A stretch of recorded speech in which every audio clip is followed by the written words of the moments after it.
जालना जाफराबाद तालुक्यातील राजूर टेंभुर्णी रस्त्यावर आज पहाटे घडलेल्या भीषण अपघातात एका आयव्हीस कारने विहिरीत कोसळून 5 जणांचा करुण अंत झाला आहे। सुलतानपूर येथे आजारी सासूला घेऊन उपचारासाठी जात असताना ही दुर्घटना घडली। या अपघातात मॉर्निंग वॉकला गेलेल्या एका नागरिकालाही कारने जोराची धडक दिल्याने तो गंभीर जखमी झाला आहे। मृतांमध्ये ज्ञानेश्वर भाऊसाहेब डकले 40, निर्मला सोपान डकले 25, पद्माबाई लक्ष्मण भांबिरे 55, ज्ञानेश्वर लक्ष्मण भांबिरे आणि आणखी एका व्यक्तीचा समावेश आहे। तर मॉर्निंग वॉकसाठी गेलेले भगवान बनकर हे गंभीर जखमी झाले असून त्यांच्यावर जालना येथील रुग्णालयात उपचार सुरू आहेत।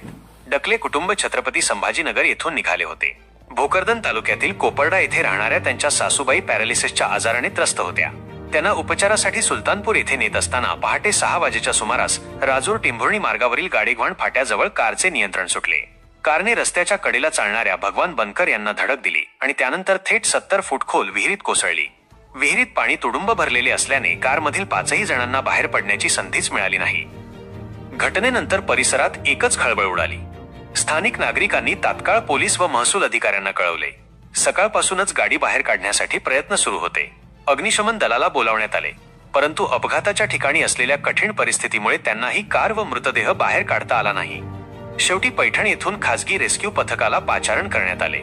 8 तासांच्या अथक प्रयत्नानंतर दुपारी 1 वाजेच्या सुमारास कार बाहेर काढण्यात यश आले। त्यानंतर सर्व मृतदेह पोलिसांच्या मदतीने बाहेर काढण्यात आले।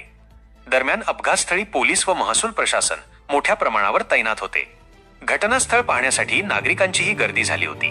कार रस्त्यापासून 60 ते 70 फूट अंतरावर असलेल्या विहिरीच्या कठड्याला धडक देत तारकुंपण फोडून आत शिरली होती।